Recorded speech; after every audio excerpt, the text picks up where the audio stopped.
शिवाजी कबटरे करमारी रखछन्ती पार्वती पार्वती बोली ए समय पार्वती कहउछन्ती कोन बोली कोयम महाराज मुखे किए तुमे ए निश्चय समय कबटरे करमारी रख पार्वती पार्वती बोली पार्वती बोली से समय शिव कहले कोन बोली मोची पशुपति शिव कहले मोची पशुपति निश्चय पार्वती कहले तुमे पशुपति अच्छा की मिन्हरे बाहनन से पशुपति होती मोर बाहन निश्चय जेते पशु अछंती अच्छा समस्त को श्रेष्ठ है सिंह सेई सिंह होती मोर बाहन निश्चय तुमे जदी सिंहासन रहिया पाई ताले निश्चय समय किती दरकार नाही अच्छा शिव आश्चर्य होइले हां कहले अरे पार्वती मते बाहन तले गणित करदेले अच्छा कहले ना ना मोची देव मापति शिव कहले मोची देव मापति अच्छा ओ मां के पार्वती पार्वती मोर पति होती महादेव गोटे शब्द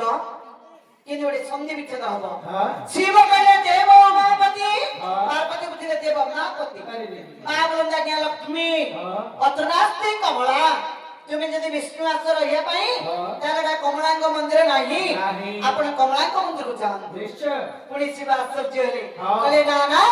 मोची सुणी अच्छा काहे की ना शिव कृष्ण धारण करछनी तेरो करे शिवकर गोटी नाम अछि सोळी पार्वती कहले तुमी सोळी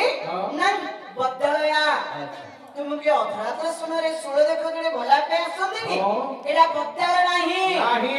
आपण भेषज बदल को जानतु निश्चित भाव पुणी शिव आश्चर्य हेले अच्छा कहले ना ना अहं भीम नगराधि मुद्रित पड़े आगे शिवकर 88 नाम भितरो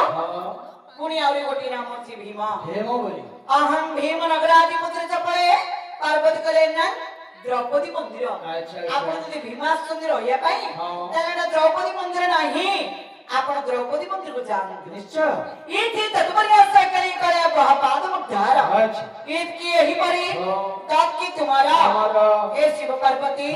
तुमर जो रहस्य लागि छी